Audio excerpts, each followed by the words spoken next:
সন্ধ্যার আবছা আলোয় মেলাটা ঝলমল করছিল। রেশমি ৮ বছরের দুরন্ত মেয়ে। তার মায়ের হাত ধরে ঘুরছিল হরেক রকম খেলনার দোকানের পাশ দিয়ে।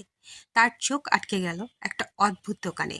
সেখানে থরে থরে সাজানো আছে রং বেরঙের মাটির পুতুল আর অদ্ভুত কিছু লোক। তাদের মুখভঙ্গি যেন কেমন থমথমে, নিষ্প্রাণ। দোকানের এক কোণে একটা বেগুনি রঙের পুতুল।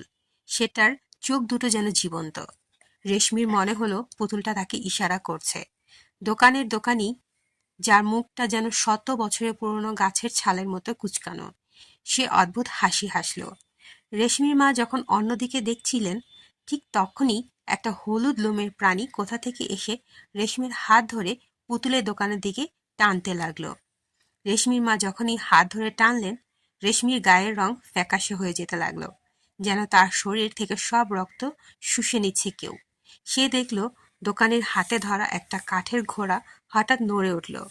তার চোখ থেকে আগুনের ফুলিঙ্গ বের হচ্ছে, আর একটা ডোরাকাটা বাঘের ছায়া দোকানের পাশ থেকে বেরিয়ে এসে তার দিকে এগিয়ে আসছে। ওটা যেন কোনো জীবন্ত প্রাণী নয়। এক ঝলক দেখে মনে হলো ওটা অনেক দিন আগের এক শিকারীর আত্মা, যে এই মেলার রহস্যের গভীরে হারিয়ে গিয়েছিল। রেশমির শরীরের অর্ধেকটা পাথর হয়ে গেছে। তার শেষ শক্তিটুকু দিয়ে সে চিৎকার করতে চাইল, কিন্তু গলা দিয়ে কোনো শব্দ বের হলো না। সে দেখল বেগুনি পুতুলটির চোখ আরো উজ্জ্বল হয়ে উঠেছে। দোকানি হেসে উঠল। তার হাসিটা যেন ১০০০ বছরের পুরনো কবর থেকে উঠে আসা কোনো প্রেতের হাসি।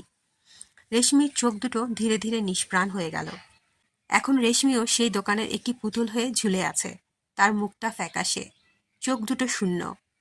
আপনি যদি কখনো মেলায় গিয়ে এমন কোনো দোকান দেখেন যেখানে এমন থমথমে বেগুনি রঙের পুতুল সাজানো, তবে জানাবেন। পরের শিকার হয়তো আপনি।